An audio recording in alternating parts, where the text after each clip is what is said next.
በስመ አብ ወወልድ ወመንፈስ ቅዱስ አሐዱ አምላክ አሜን።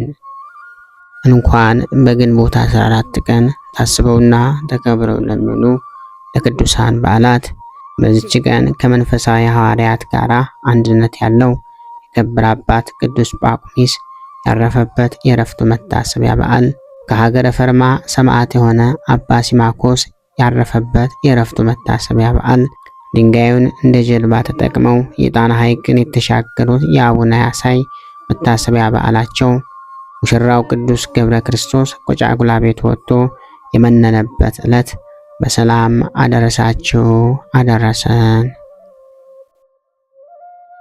ቅዱስ አባ ጳኩሚስ ግንቦት 14 በዚች ቀን ከመንፈሳውያን ሐዋርያት ጋር አንድነት ያለው የከበረ አባት ጳኩሚስ አረፈ። ይህም ቅዱስ ከአባ ጰላሞን ዘንድ መንኩሶ ሲያገለግለው የምንኩስናንም በጎ ሥራ እየሰራ ብዙ ዘመናትን ኖረ። ከዚህም በኋላ ከእግዚአብሔር የታዘዘ መልአክ ተገልጾለት እንደ አባቶቻችን ሐዋርያት የአንድነት ማህበር ለመስራት መነኩሳትን እንዲሰበስብ አዘዘው። ከዚህም በኋላ ብዙዎች ሰዎችን ሰብስቦ በየቦታው ብዙ ገዳማትን ሰራላቸው። ለሁሉም በእጃቸው ሰርተው በሚያገኙትና በምግባቸው አንድነት እንደሆኑ በጸሎት ጊዜ በመብልም የሚሰሩትን ሥርዓት ሰራላቸው። እርሱ ከሁሉ በላይ አበምኔት ሆኖ ከቤታችሁ ከገዳማት ለእያንዳንዱ አበምኔት ሾመላቸው። ከሀገረ ሰዋን ወሰን ከአተፍ ከአክሚም ከተናዱስ እስከ ላዕላይ ግብፅ መጨረሻ ከደቡብም ከባህራውያን የተመሳቀለ መንገድ ድረስ ሁሉንም ገዳማት በመዞር ይጎበኛቸዋል። ይህም አባት ስለዚህ ዓለም ከንቱ ውዳሴና በመካከላቸውም ጥል እንዳይኖር ከልጆቹ ክህነትን እንዲሾሙ አያሰናበትም። ግን ለእያንዳንዱ ገዳም የሚቀድሱላቸው ቀሳውስት ከዓለም አደረገ። ሊቀ ጳጳሳት ሐዋርያው አትናቴዎስ ወደ ላዕላይ ግብፅ በወጣ ጊዜ ይህንን አባት ጳኩሚስን ቅስና ሊሾመው ወደደ። ከእርሱም ሸሸ። የከበረ ቅዱስ አትናቴዎስም ልጆቹን የማይናወጽ ቤትን የሰራ ሆይ ከንቱ ውዳሴ ራቅ፣ አንተ ብፁዕ ነህ፣ ልጆችህም ብፁዓን ናቸው ብሎሃል በሉት አባታቸው አላቸው አለው። አንድ ጊዜም ሲኦልን ያይ ዘንድ ወደደ። እነሆ የእግዚአብሔር መልአክም ነጥቆ አውጥቶ በገነት የጻድቃንን ማደሪያ እንዲሁም በሲኦል የስቃይን ቦታ አሳየው። ይህም አባት በአንድነት ማህበር ላይ እያጽናናቸው ስርዓትም እየሰራላቸው አበምኔት ሆኖ 40 ዓመት ኖረ። ከዚህም በኋላ በእርሱ ፈንታ ደቀ መዝሙሩን ቴዎድሮስን ሹሞላቸው በሰላም አረፈ። በዚህ ዕለት ታስቦና ተከብሮ የሚውለው ሌላው ቅዱስ አባታችን አባ ሲማኮስ ሰማዕት ነው። በዚህችም ቀን የምስር ገዥ በሆነ በሉማሚስ ዘመን ከሀገረ ፈልማ ሰማዕት የሆነ አባ ሲማኮስ አረፈ። ይህም ቅዱስ ቀጭን ልብሶችንና የከበሩ የሐር ልብሶችን የሚሰራ ነው። ወዳጆችም አሉት። እነርሱም ቴዎድሮስና ሲማኮስ ናቸው። ክርስቲያኖችን ሊያሰቃይ መኮንን ቡላሚስ እንደመጣ በሰማ ጊዜ የቅዱስ የዚህን ዓለም ክብር ንቀው እስከ ተው ድረስ ባልንጀሮቹን ይመክርና ያስተምራቸው ጀመር። ከዚህም በኋላ ወዳጆቹን ተሰናብቷቸው ለሀገረ ዲሜራ ቅርብ ወደሆነ ወደ ሀገረ በክሩዝ ወጣ። መኮንኑንም አንዲቷን ሴት ሲያሰቃዩት አገኘው። ወደ እሳት ምድጃም ጨመሯት፣ በሰማዕትነትም ሞተች። በኋላ ግን እሳቱ ቀዝቃዛ ሆኖ ይህ ቅዱስም ይህንን ይመለከት ነበር። ከዚህ በኋላ ወደ መኮንኑ ፊት ቀርቦ በክብር ባለቤት በጌታችን በመድኃኒታችን በኢየሱስ ክርስቶስ ስም ታመነ። መኮንኑም ታላቅ ስቃይን አሰቃየው። በዚያም ጊዜ ዕድሜው 20 ዓመት ነበረ። ሰቀሉት። ከመንኮራኩሩም ውስጥ ጨምረው አበራዩት። ከእርሱም ብዙ ደም ፈሰሰ። ወደ አንዲት ዕውርት ሴትም ደሙ ደርሶ ነካት። ያን ጊዜ ድና አየች። ከዚያም ደግሞ በእንጨት ላይ ሰቀሉት።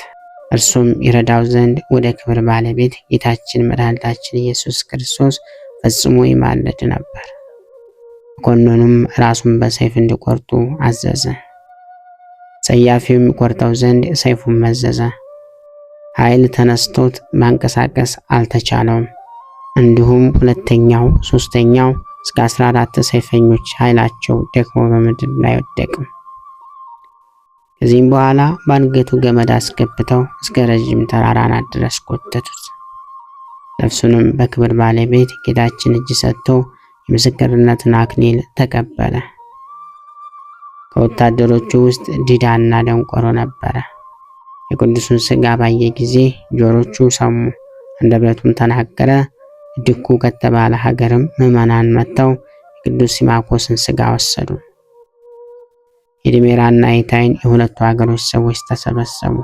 መኮንኑ ቢላሞስን ፈርቶ ሸሸ። ከሥጋውም ድንቆች ታላላቅ ተአምራት ለበሽተኞችም ፈውስ ሆነ።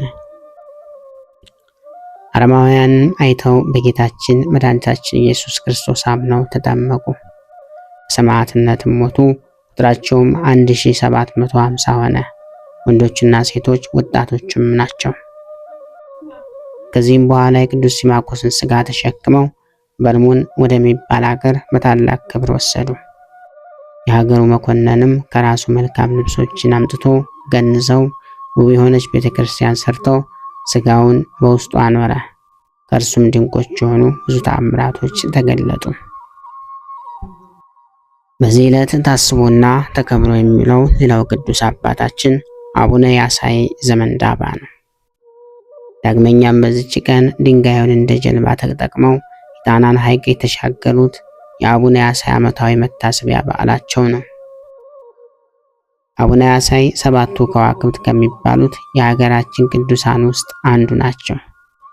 እነዚህም 7ቱ ከዋክብት የተባሉት አቡነ ሳሙኤል ዘዋልባ፣ አቡነ ያሳይ ዘመንዳባ፣ አቡነ ሳሙኤል ዘቆያጻ፣ አቡነ ሳሙኤል ዘጣሬጣ፣ አቡነ ታዲዮስ ዘባልታረዋ፣ አቡነ አፍቅረነ እግዚእ ዘጉጉቤና አቡነ ዮሐንስ ዘጉራንቄ ናቸው።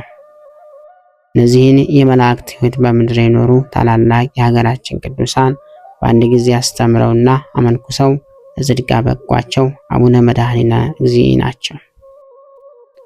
ወላዲ አላፍ ቅዱሳን የተባሉት አቡነ መድኃኒነ እግዚእ የኢትዮጵያ ብርሃኗ በመሆኑ በአቡነ ተክለ ሃይማኖት እጅ ከመነኮሱ በኋላ አቡነ መድኃኒነ እግዚእንም በተራቸው ያስተማሯቸውና ያመነኮሷቸው መነኩሳት ቁጥራቸው በውል አይታወቅም። አቡነ ተክለ ሃይማኖትም ለአቡነ መድኃኒነ እግዚእ ስፍር ቁጥር የሌላቸው ከዋክብተ ቅዱሳንን በመንፈስ ቅዱስ እንደሚወልዱ ትንቢት ተናግረውላቸው ነበር። የተንቤኑን አቡነ አብየ እግዚእ የዞዝ አምባውን አቡነ አብዳሴን ጨምሮ አባታችን መድኃኒነ እግዚእ ብርሃን ሆነው በጣም ብዙ ቅዱሳን የነኮሱ ታላቅ ጻድቅ አባት ናቸው። በዚህ ምክንያት ነው ወላዲ አላፍ ቅዱሳን የተባሉት። አቡነ መድኃኒነ እነዚህንም 7ቱ ቅዱሳን በአንድ ጊዜ ሲያመነኩሷቸው በዚያው ቅጽበት መንፈስ ቅዱስ ወርዶ ገዳሙን በብርሃን አጥለቅልቆት ታይቷል። ከሰማይ የምስክርነትን ድምፅ ተሰምቷል። በዚህም ምክንያት አንድ ላይ የመነኮሱት እነዚህ 7ቱ ቅዱሳን 7ቱ ከዋክብት እየተባሉ ይጠራሉ። እነዚህም 7ቱ ከዋክብት የጣናን ባህር በእግራቸው ጠቅጥቀው ተሻግረው ብዙዎቹን ደሴቱ ላይ ያሉ አስደናቂ የጣና ገዳማትን የመሰረቱት ናቸው። ከእነርሱም ውስጥ ባህሩን በእግራቸው እየረገጡ ጠቅጥቀው የተሻገሩ አሉ። ሌላ ቦታ በየብስ የተሰማሩትም ቢሆን መጽሐፍቶቻቸውንም በአንበሳ ጭነው የተጓዙ አሉ። ትልቅ ጠፍጣፋ ድንጋዩን እንደ ጀልባ ተጠቅመው በእርሱ ላይ ሆነው ወደ ደሴቱ የገቡ አሉ። አንዱ ዛሬ በዓላቸውን የምናከብርላቸው አቡነ ያሳይ ናቸው። ቅዱስ ዳዊት እግዚአብሔር በቅዱሳኑ ላይ ድንቅ ነው በመዝሙረ ዳዊት ምዕራፍ 67 ከቁጥር 35 ብሎ እንደተናገረ ጻድቁ አቡነ ያሳይ ከእግዚአብሔር በተሰጣቸው ጸጋ ጣና ሐይቅን የሚያቋርጡት በአንድ ትልቅ ጠፍጣፋ ድንጋይ ላይ ተቀምጠው ድንጋዩን እንደ ጀልባ ተጠቅመው ነበር። ያ ድንጋይ ዛሬም ድረስ በገዳማቸው ውስጥ በክብር ተቀምጦ ይገኛል። ጻድቁ ከአቡነ ሳሙኤል ጋር አብረው ወደዚህ ቦታ መጡ። ከዚያም የቦታው አቀማመጥ የብስ መሬትና ደሴት መሆኑን አይተው እግዚአብሔር ፈቅዶ ይችን ደሴት የጸሎት ቦታችን አድርጎ ቢሰጠን በጸሎት እንጠይቀው ተባብለው ሁለቱም ቅዱሳን ሱባኤ ገቡ። በስም አጠራሩ ክብርና ምስጋና ይግባውና ጌታችን መድኃኒታችን ኢየሱስ ክርስቶስ ለአቡነ ሳሙኤል ዘዋልድባ በገሃድ ተገልጦላቸው ወዳጄ ሳሙኤል ሆይ ይህ ቦታ ያንተ አይደለም፣ የወንድምህ የያሳይ ቦታ ነው። እኔ ወዳዘጋጀውልህ ቦታ ወደ ዋሊ ሂድ ብሎ የዋልድባ ምድር አሳያቸው። አቡነ ሳሙኤልም የጌታችንን ትእዛዝ ተቀብለው ወንድማቸውን አቡነ ያሳይን ተሰናብተው ወደ ዋልድባ ሄደው ገዳማቸውን አቅንተው ተጋድሏቸውን በዚያ ፈጸሙ። ጌታችን መድኃኒታችን ኢየሱስ ክርስቶስ ዳግመኛም ለአቡነ ያሳይ ተገለጠላቸውና ወዳጄ ያሳይ ሆይ የአባትህን መንግስትና የዓለሙን ክብር ከምኞት ጋር ለእኔ ብለህ ስለተውክ ይህንኑ ቦታ በዚህ ዓለም ሳለህ ለአንተ ወደ ዘላለማዊ መንግስቴ ከወሰድኩ በኋላ ለልጆች ምንድህ አድርጌ ሰጥቻለሁ። ምሕረቴንም በቦታ አዘንባለሁ። ቸርነት የማይለያትም ብዙ የመንፈስ ልጆችንም ታፈራለህ። ቦታህም እኔ ለፍርድ እስክመጣ ድረስ ትኖራለች በማለት ቃል ኪዳን አቆመላቸውና ተሰወራቸው። ምንዳህ ማለት ደመወዝ ማለት ነውና በዚህም ማንዳባ ማለት የአቡነ ያሳይ ምንዳ ደመወዝ ማለት ነው ሲሉ አባቶች ገዳሙን ማንዳባ ምን እንደ አባ ብለው ሰየሙት። አቡነ ያሳይ የትውልድ ሀገራቸው ሸዋ ተጉለት ነው። አባታቸው ንጉሥ አምደ ጽዮን ገዳማዊ ነው። ይኸውም በ1296 እስከ 1326 ዓ.ም የነበረው ነው። አቡነ ያሳይ በልጅነታቸው በንጉሱ አባታቸው ቤት ሲኖሩ የገዳም መነኩሳት ለመንፈሳዊ ሥራ ወደ ንጉሥ ዘንድ እየመጡ ደጅ ሲጠኑ ያያቸዋል። በዚህም ጊዜ አባታችን ገና በልጅነታቸው የመነኩሳቱን እግር ያጥቡ ስለነበር በዚሁ አጋጣሚ መነኩሳቱን ስለ ምንኩስና ሕይወት ይጠይቋቸው ነበር። መነኩሳቱም ሕይወታቸውን ያስረዷቸዋል። አቡነ ያሳይም ብሉያትና ሐዲሳትን ከልጅነታቸው ጀምሮ የተማሩ ስለነበር የአባቶችን ትምህርትና የወንጌል ቃል በማገናዘብ የፈጣሪያቸው ፍቅር በልቦናቸው እንደ እሳት ነደደ። ይልቁንም ሰው ዓለሙን ሁሉ ቢያተርፍ ነፍሱን ግን ቢያጎድል ምን ይጠቅመዋል የሚለውን የጌታችንን ቃል አሰቡ። ማቴዎስ 16 ምዕራፍ 26። ከዚህ በኋላ የንጉሱ አባታቸውን የአልጋ ወራሽ ማለትም የንጉስነትን ክብር ፈጽመው በመናቅ እኔን መከተል የሚወድ ቢኖር ራሱን ይካድ መስቀሉን ተሸክሞ ይከተለኝ የሚለውን በማቴዎስ 16 ምዕራፍ 27 ያለውን የጌታችን መድኃኒታችን ኢየሱስ ክርስቶስ ቃል አስበው ንጉሳውያን ቤተሰቦቻቸውን ጥለው ለምነና ወጡ። ለምነና እንደወጡም ከሸዋ ተነስተው ወደ ትግራይ ክፍለ ሀገር በአክሱም አቅራቢያ ከሚገኘው ገዳም ደብረ መንኮል ከሚባለው ከአቡነ መድኃኔ እግዚእነ ገዳም ደረሱ። አቡነ መድኃኔ እግዚእም አቡነ ያሳይ የእግዚአብሔር ጸጋ ያደረባቸው ሰው መሆናቸውን ለእርሳቸውም እየመጡ መሆኑን በመንፈስ ቅዱስ አውቀው ስለነበር በደስታ ተቀበሏቸውና በረድኤነት ከወንድሞቻቸው ጋር ጨመሯቸው። አቡነ ያሳይም የገዳም መነኩሳትን በማገልገል በመንፈሳዊ ተጋድሎ ብዙ ደከሙ። በደብረ መንኮል ገዳም ብዙ አስገራሚ ተአምራትን አደረጉ። ከዚህም በኋላ እግዚአብሔር መልአኩን ልኮ ወደ መካነ ገድላቸው በጣና አካባቢ እንደሆነ ነገራቸው። ወላደ አላፍ ቅዱሳን የተባሉ አቡነ መድኃኔ እግዚእም ቀደም ብለን የጠራናቸውን ሰባቱን ከዋክብት ምግባር ሃይማኖታቸውን፣ ተጋድሎ ትሩፋታቸውንና ገቢረ ተአምራታቸውን አይተው ፈቃደ እግዚአብሔርን ጠይቀው በአንድ ቢያመነኩሷቸው በዚያው ቅጽበት መንፈስ ቅዱስ ወርዶ ገዳሙን በብርሃን አጥለቅልቆት ታይቷል። ከሰማይ የምስክርነት ድምፅ ተሰምቷል። ከዚህም በኋላ ከሰባቱ ቅዱሳን ውስጥ 3 ቅዱሳን አቡነ ሳሙኤል ዘዋልድባ፣ አቡነ ያሳይና አቡነ አፍቅረነ እግዚእ ሆነው ከደብረ መንኮል ገዳም አባታቸውን አቡነ መድኃኔ እግዚእን ተሰናብተው ወደ ጣና ደሴት መጥተዋል። አቡነ ያሳይ በ13ኛው መቶ ክፍለ ዘመን በአባታቸው የዘመን ንግስና መጨረሻ ወደ አርባ ምንጭ ሄደው ከዚያው ሱባኤ ገብተው ፈጣሪያቸውን ቢማጸኑ እግዚአብሔርም ከዚያው አካባቢ የሚኖር አንድ ባህታውያን የመድኃኔዓለም ጽላት እንዲወጣላቸው እሳቸውም ጽላቱን ተቀብለው በጎጃም በኩል አድርገው ወደ ጣና ተመልሰው በዘጌ አካባቢ ሲደርሱ ከጣና ባህር ዳር ቆመው በየብስ ያለውን ርቀት በባህሩ ያለውን ቅርበት አይተው አሁንም ወደ ፈጣሪያቸው በጸሎት ተማጸኑ።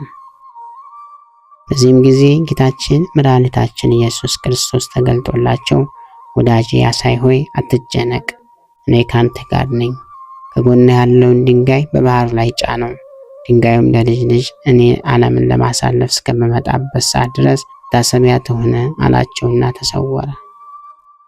አቡነ አሳይም የመድኃኔዓለምን ጽላት ይዘው በድንጋይ ላይ እንደተቀመጡ ድንጋዩ እንደ ታንኳ በባህሩ ላይ ተንሳፈፈ። ባህሩም ከማዕበሉ ብዛት የተነሳ ይታወክ ነበር። አባታችንም ያለምንም ቀዘፋ ልብሳቸውንም ውሃ ሳይነካው ቁጭ እንዳሉ ማን እንደ አባ ተብለው ቦታቸው ደረሱ። ከዚህም በኋላ አቡነ አሳይ ገዳማቸውን ገድመው ወንድሞቻቸውን ሰብስበው በተጋድለው በመኖር ብዙ ቅዱሳንን አፍርተዋል። ከነዚህም ውስጥ የጌታችንን እግር ያጠቡት አቡነ አብሳዲ፣ እንደ ነቢዩ ኤልያስ ዝናብንና ነፍስን የከለከሉት አቡነ ያዕቆብ፣ ሬትን እንደ ማር ያጣፈጡት አቡነ ገብረ ኢየሱስ፣ እንደ ቅዱስ እስጢፋኖስ ጸጋንና ሞገስን የተሞሉት አቡነ ዳንኤል፣ እንደ ንጉሥ ሰሎሞን ጥበብን የተሞሉ አቡነ ፊቅጦርና ሌሎችም ብዙዎች ይጠቀሳሉ። በወቅቱም ብዙ የበቁ ቅዱሳን በአካባቢው ነበሩ። በአስፋቸውና በእግራቸው በባህር ላይ የሚሄዱ ነበሩ። በጸጋ ክንፍ ተሰጥቷቸው የሚበሩ ነበሩ። የአቡነ አሳይ ተአምራቶቻቸው ተነግረው አያልቁም። በወቅቱ የነበሩት ቅዱሳን ልጆቻቸው ከቅዱሳን ማን እንደ አባ አሳይ በከባድ ድንጋይ ላይ ተጭኖ በባህር ላይ ተጓዛለና ብለው ይገረሙባቸው ነበር። ቦታቸውም ከዚህ ጊዜ ጀምሮ ማን እንደ አባ ተባለ። ይህም የአቡነ አሳይ ገዳም በሰሜን ጎንደር ዞን ሀገረ ስብከት በደንቢያ ወረዳ በጎርጎራ ጣና ሐይቅ አካባቢ ይገኛል። በጣና ደሴት አካባቢ ከሚገኙ ታሪካዊ ቦታዎች ውስጥ አንዱ አተማረኝ ዋሻ ነው። ይህም ዋሻ ታሪኩ ከአቡነ አሳይ ጋር የተገናኘ ነው። ታሪኩም ምንድን ነው? አተማረኝ ዋሻ በጣና ሐይቅ ደሴቶች መካከል ከሚገኙ ገዳማት መካከል ከማን እንደ አቡነ አሳይ መድኃኔዓለም አንድነት ገዳም በስተ ምዕራብ አቅጣጫ ጣና ሐይቅን ጉዞ ከገታው አንድ ተራራ ስር የሚገኝ ዋሻ ነው። ይህ ዋሻ ለብዙ ዘመናት አንድ ታላቅ አባት የጸሎት በዓት አድርገውት አትማረኝ እያሉ የጸለዩበት ቦታ ነው። አቡነ አሳይ ወደ ጣና ደሴት ከአቡነ ሳሙኤል ዘዋልድባና አቡነ አፍቅረ ነግዚ ጋር በመሆን በጸሎት ይተጉ እንደነበረ ገድላቸው ይናገራል። እግዚአብሔር በተሰጣቸው ጸጋ በጣና ሐይቅ ላይ እንደ ጀልባ የሚጓዙበት አንድ ትልቅ ጠፍጣፋ ድንጋይ ጣና ደሴት ላይ ለአገልግሎት በመፋጠን ላይ ያሉ ዛሬ አተማረኝ ዋሻ ተብሎ ወደሚጠራው አካባቢ ሲደርሱ አንድ አባት ዋሻው ውስጥ አትማረኝ አትማረኝ አትማረኝ እያሉ ሲጸልዩ ያገኟቸዋል። አቡነ አሳይም በሰውየው ጸሎት በመገረም ቀርበዋቸው አባቴ ምን አይነት ጸሎት ነው የሚጸልዩት አሏቸው። ያም አባቴ እንደርሶ ያለው አባት መጥተው አትማረኝ እያልክ ጸልይ ብሎኝ ነው በማለት መለሱላቸው። አቡነ አሳይም እንዲህ አይነት ምክር የሚመክር ጠላት ዲያብሎስ ነው፣ ከዛሬ ጀምሮ ማረኝ እያሉ ይጸልዩ በማለት አቡነ ዘበሰማያትን አስተምረዋቸው ይሄዳሉ። አትማረኝ እያሉ ይጸልዩ የነበሩት አባትም ማረኝ እያሉ መጸለያቸውን ቢቀጥሉም ብዙ መግፋት ሳይችሉ ቀሩና ጸሎቱ ይጠፋባቸዋል። ወደ ሐይቁ ሲመለከቱም አቡነ አሳይ ድንጋዩን እንደ ጀልባ ተጠቅመው እየሄዱ ነው። ጸሎቱንም ያስጠኗቸው አቡነ አሳይ ርቀው ሳይሄዱባቸው የአባት በውሃ ላይ የተራመዱ በመከተል ይደርሱባቸዋል።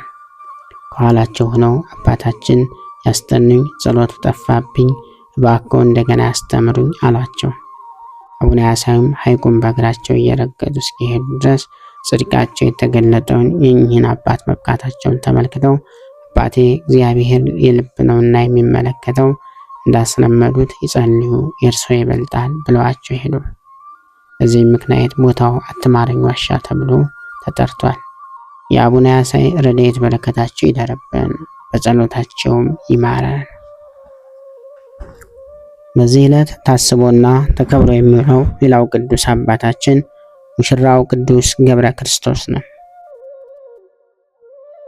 በዚህ ዕለት ሙሽራው ቅዱስ ገብረ ክርስቶስ ጫጉላ ቤቱ ወጥቶ የመነነበት ዕለት ነው። ሙሽራው ገብረ ክርስቶስ ወላጅ አባቱ የቁስጥንጥንያው ንጉሥ ቴዎዶሲዮስና እናቱ ንግሥት መርኬዛ በስለት ያገኙት ብቸኛ ልጃቸው ስለሆነ ሃይማኖትን እያስተማሩት በምግባር በእጅጉ ተንከባክበው አሳድገውታል። የአባቱን ንግስና በመውረስ ቁስጥንጥንያን እንዲገዛላቸው በመፈለግ ወላጆቹ ለአካለ መጠን ሲደርስ የሮሙን ንጉሥ ሴት ልጅ አጋቡት። እርሱ ግን ዓለሙን ፍጹም በመናቅ የክርስቶስን መስቀል ለመሸከም የተዘጋጀ ነበርና የሰርጉ ዕለት ሌሊት የእርሱንም ሆነ የሙሽሪቱን ድንግልና እንደጠበቀ ከጫጉላ ቤት ወጥቶ በመርከብ ተሳፍሮ ሩቅ አገር በመሄድ በቤተ ክርስቲያን ተቀምጦ ከነዳያን ጋር ተደባልቆ በመለመን ለምኖ ያገኘውን ለሌሎች እየመጸወተ በጾም በጸሎት ተጠምዶ 15 ዓመት ኖረ። እመቤታችን ቅድስት ድንግል ማርያም ተገልጻ ለአንድ የቤተ ክርስቲያኑ አገልጋይ የገብረ ክርስቶስን ጽድቅ ብትነግረው ሚስጥሩን ለሀገሩ ሁሉ አዳረሰበት። ሙሽራው ገብረ ክርስቶስን ግብር የታወቀ ከዚህ ውዳሴ ከንቱ ልሽሽ በማለት ወደ ሌላ ሀገር በመርከብ ሲጓዝ ቃል እግዚአብሔር መርከቢቱን ያለ አቅጣጫዋ ወስዶ አባቱ ደጅ አደረሰው። ማንነቱ እንደደበቀና ዓለምን ምን ያህል እንደናቃት ይረዳ ዘንድ በአባቱና በንጉሱ ልጅ የኔ ቢጤ ለማኝ ሆኖ ለአባቱ ውሾች የሚሰጠውን ፍርፋሪ እየተመገበ አሁንም 15 ዓመት ሙሉ በትዕግስት ተቀመጠ። የአባቱ አሽከሮች እንኳን እጣቢና ቆሻሻውን ሁሉ እየደፉበት ሲያሰቃዩት፣ የአባቱ ውሾች ግን የእግሩን ቁስል ይልሱለት ነበር። በአጠቃላይ ሙሽራው ገብረ ክርስቶስ እጅግ የተከበረ የታላቅ ንጉሥ ልጅ ሲሆን፣ ነገር ግን ዓለምን ፍጹም በመናቅ ስለ ጽድቅ ተሰዶ እየለመነ ያገኘውን እየመጸወተ በጾም በጸሎት እየተጋደለ 30 ዓመት ሙሉ ተቀመጠ። በመጨረሻም ጌታችን፣ እመቤታችን፣ ቅዱሳን መላእክት ሁሉ ከገብረ ክርስቶስ በፊት የነበሩ ነቢያትን ሁሉ ሐዋርያት፣ ጻድቃን፣ ሰማዕታት ሁሉ አስከትሎ መጥቶ ቃል ኪዳን ከገባለት በኋላ ከጌታችን ጋር አብረውት የመጡት ሁሉ በታላቅ ክብር ምስጋና እያመሰገኑት ጌታችን ክብርት ነፍሱን በእቅፍ ተቀብሎ አሳርጓታል። የቁስጥንጥንያው ሊቀ ጳጳሳት አባ ቴዎፍሎስ በቅዳሴ ላይ ሳሉ ከንጉሱ ቤት ሄደው የገብረ ክርስቶስን ሥጋ እንዲያመጡ የእግዚአብሔርን ድምፅ ከሰማይ በትእዛዝ መጣላቸውና ሄደው ቢያዩ የገብረ ክርስቶስ ሥጋ በንጉሥ አባቱ ደጅ ወድቆ አገኙት። በገብረ ክርስቶስም እጅ ላይ በጥቅል ወረቀት የተጻፈ ደብዳቤ ነበርና ውስጤው ሊያነቡት ሲሞክሩ ወረቀቱ አልላቀቅ ብሎ ፈጽሞ እምቢ አላቸው። ብዙ ምህላና ጸሎት ከተደረገ በኋላ በወረቀቱ ከእጁ ላይ ተላቀቀና ሲነበብ ገብረ ክርስቶስ ስለ አምላኩ ፍቅር ብሎ ለ30 ዓመታት ያሳለፈውን እጅግ አሰቃቂ መከራ፣ በተለይም በአባቱ ልጅ ማንም ሳያውቀው ያሳለፈውን እጅግ አሳዛኝ መከራና በሐዘን የሚያስለቅሰውን ታሪኩን በራሱ እጅ በዝርዝር ጽፎት ተገኝቷል። ንጉሡ አባቱና ንግሥት እናቱም ይህንን ልጃቸውን የጻፈውን መልእክት ባነበቡ ጊዜ የሚሆኑት ጠፋቸው። በጣም የሚገርመው ደግሞ መጀመሪያ ላይ ወላጆቹ ሚስት አድርገው ያመጡለት የሮሙ ንጉሥ ሴት ልጅ ለባሏ ታማኝ ሆና 30 ዓመት ሙሉ በእናት አባቷ ቤት በትዕግስት ጠብቀው መኖሯ ነው። እርሷም ታሪኩ ሲነበብ ብትሰማ እንደ እብድ ሆነች። ቅዱስ ገብረ ክርስቶስን ሥጋውን ወደ ቤተ ክርስቲያን ሲወስዱ እጅግ አስገራሚ ተአምራት በደዌያን ሕመምተኞች ላይ ተፈጽሟል። ከተአምራቱ የተነሳ መንገዱ በሕዝብ ተጨናንቆ በመንገድ ዳር ወርቅ እየተበተነ ሰው ወርቁን ለማንሳት ሲሄድ በፍጥነት ወደ ቤተ ክርስቲያን አድርሰውታል። እግዚአብሔር ምስጋና ይሁን። እኛንም በቅዱሳኑ ጸሎት ይማረን፣ በረከታቸውም ከኛ ጋር ትኖር ለዘላለሙ አሜን። ክብር ምስጋና ይሁን አንድ አምላክ ለሚሆን ለአብ ለወልድ ለመንፈስ ቅዱስ ስም እስከ ዘላለሙ አሜን። ወስብሐት ለእግዚአብሔር ወለወላዲቱ ድንግል ወለመስቀሉ ክቡር። ይቆየን።